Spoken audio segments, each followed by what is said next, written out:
All right, The Hollywood Reporter broke the news that Shang-Chi and the Legend of the Ten Rings director Destin Daniel Cretton is in talks to helm the fourth Spider-Man movie for Sony and Marvel Studios. While neither Sony or Marvel have provided a comment at this time, this is in line with previous reports and claims that the Spider-Man film with Tom Holland was being fast-tracked to begin shooting next year.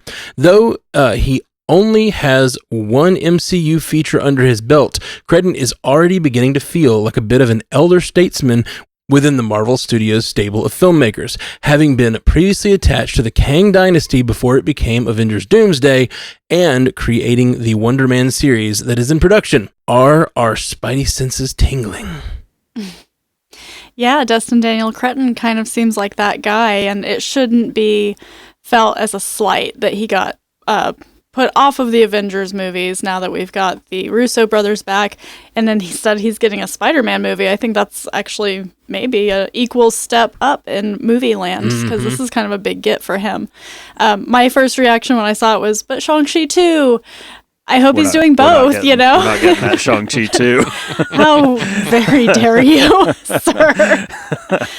But I love this. I think that we saw really well what he did with Shang-Chi. It was such a well-constructed movie. You loved the characters you were supposed to love, and maybe even some of the characters you weren't supposed to love. I think that had one of the best villains we've seen in the MCU in quite a long time that really had some pathos. And that's a lot of the Star Wars. Wrong universe. Same company, though, so it's like... That was such a Freudian slip, too. And that's such a big part of the Spider-Man universe. You know, Spider-Man himself is very, you know, he's a good guy, but he's got a lot of darkness, and his villains are the same way. So regardless with what we might get in Spider-Man 4, we really have no idea what that story could be. I think it'll be good. There's some loose ends. We aren't just going to get Tom Holland in his homemade suit, because we've got MJ and Ned out there who don't know who he is. And I think you can't just ignore that. So, you know, how are we going to get he and MJ back together? They belong together. They're a real life couple. They're an on-screen couple. It must be done. And then what are we going to do with Ned? Is he going to become the villain, best friend, like he said he wouldn't in No Way Home? Because, you know, you said it, so it's going to happen probably. But I think it'll be good. I think it'll be great. We've got Kevin Feige and Amy Pascal producing, so we know that the Marvel oomph is behind it, and that's what we need. Yeah, I think he's an excellent choice. I mean, you see what he did in Shang-Chi. Like, just think about the dialogue between Simu Liu and Awkwafina. Like, I think that style of dialogue will work really well for the characters in Spider-Man that have already been established. And obviously what he can do with action is on display very well in Shang-Chi. And I think same thing will translate very, very well to a Spider-Man film. But yeah, the first thing that you brought up is the first thing I thought of, is like, what does this mean for Shang-Chi 2? And to me, it means our best chance of Shang-Chi showing up before Avengers is in this movie, probably. Like, I just don't know where else. He can't do both, you know, on this short of a time frame. So I don't know. He can, would hope... you non-believer. Not everybody's faith, Jay. Not everybody's James Gunn, I guess. But yeah, I think he'll translate well. But it's just, man, what is going to happen to that character? What is going to happen to Shang-Chi? If you're a fan of that character, I guess you hope that he plays some kind of pivotal role in the upcoming Avengers Doomsday or Avengers Secret Wars. But I don't know if you're going to get that second solo outing before then. It does put Spider-Man, I know we've talked a little bit on this podcast before, and this is kind of the conversation about, is it a multiverse story or is it not? And I'm sort of more team, like, give me a street-level Spider-Man. I think that's why I was kind of excited after the conclusion of the last one, because it did perfectly set the board for that type of a movie.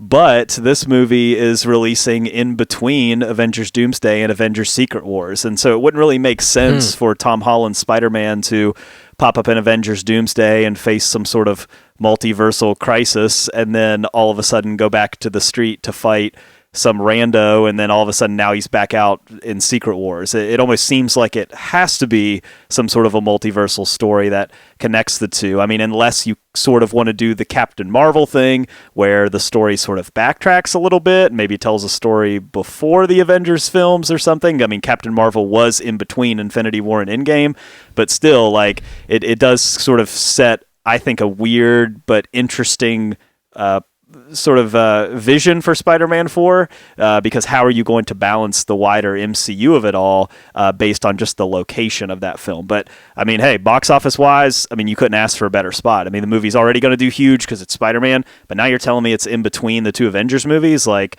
I mean, it's gonna float it even higher. I mean, this movie is destined for the $1 billion club, then some. I mean, it's going to be the next big thing, I think, for Marvel. But again, I got a lot of questions, you know. But ultimately, I think Cretton's a great choice. I think he'll do an excellent job. I think you mean it's Destin Daniel Cretton. Thank you. I'm glad somebody. I'm gonna have to step up, like I did, and then you upped me, and so I'm gonna have to try to up it later. It's just an escalation. One of those episodes. It's a puns arms race. Scotty will win. Yeah, that is true. Yeah, we'll see. Don't awaken the sleeping giant over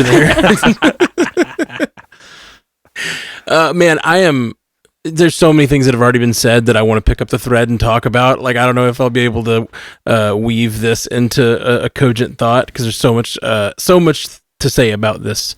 I am so upset that we haven't had a Shang-Chi 2. My theory about why we haven't had Shang-Chi 2 is that the way that they set it up at the end of Shang-Chi is supposed to lead into the next Avengers movie, and that they were planning to do a Shang-Chi movie. He was supposed to feature heavily, and they were planning to do a Shang-Chi 2 afterwards. That's why I believe they haven't done it yet. That's why I've been saying for a long time. And then Destin Daniel Cretton gets apparently was attached to Doomsday, attached to the Kang Dynasty before. I didn't even realize that. That's really cool. I imagine that they gave him. Show. I'm sure we did. Definitely. You got to keep up with the news. You know, it's firing every week. It's just story after story. What's more embarrassing about that we talked about it on the show and that I forgot is, like, a few weeks ago, or I don't know, a month or two ago on the MCU cast, we were talking about which directors should direct the next Avengers movie, if not the Russos, you know? Mm-hmm. And I said, oh, you know, Destin Daniel Cretton would be amazing. And I was like talking about it as if it was my idea. And apparently we had talked about it on this show that he was attached to it prior. Mm-hmm. So that's no good. That's no good. I have no memory.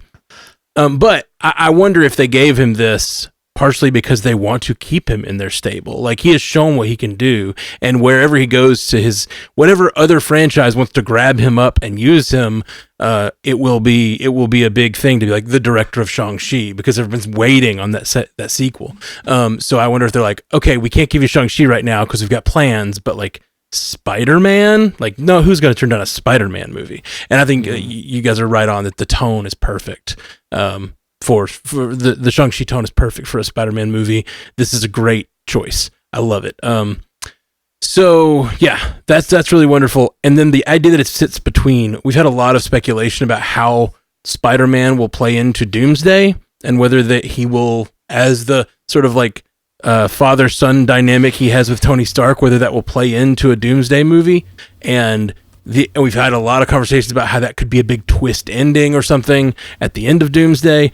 On this network, we've had those conversations anyway. I don't remember what show they were on. But like the idea that Spider-Man fits between, I'm really hoping that it is not a flashback, and that it like is a continuation of the story that's just focused on Spider-Man, because that would be some really tight continuity that I think we would all really like to see, like an Avengers movie that leads into a smaller story about Spider-Man that leads directly back into the next Avengers movie. Like, that is what I want. That is all I want. That'd be great. It'd be so good. Yeah.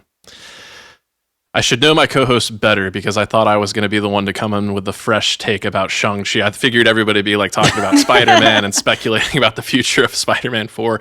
But I'm right there with you all. Like, as exciting as this is, and I think it bodes well for multiple reasons that I'll get into later, I continue to be befuddled why we haven't had some sort of continuation of Shang-Chi. Like, at this point, the fan expectation has been out there in the ether. I feel like they should know about it. How difficult is it to just, throw him into a post-credit scene? So that makes me feel really strongly that the reason they haven't done that is thinking about Destin Daniel Cretton's previous attachment to the Kang Dynasty. I have to figure that Shang-Chi is going to factor in a major way there and probably be one of like the focal point characters that we're following there. I also think it bodes really well because again, thinking about the fact that he was attached to the Kang Dynasty, and they cited that, he was parting ways, and I don't even think it was creative differences. They just said, hey, it's not going to work out on this project. We want to save you for other projects. And a lot of times when you hear buzz like that, it's all just, to placate the media and the masses and make it seem like everything's okay when there might be upheaval behind the scenes. But this really does make it seem like he is valued and they respect his vision and his abilities and want to, keep him in the stable. So, to that end, it excites me. And I also think this speaks to things look good behind the scenes between Marvel and Sony.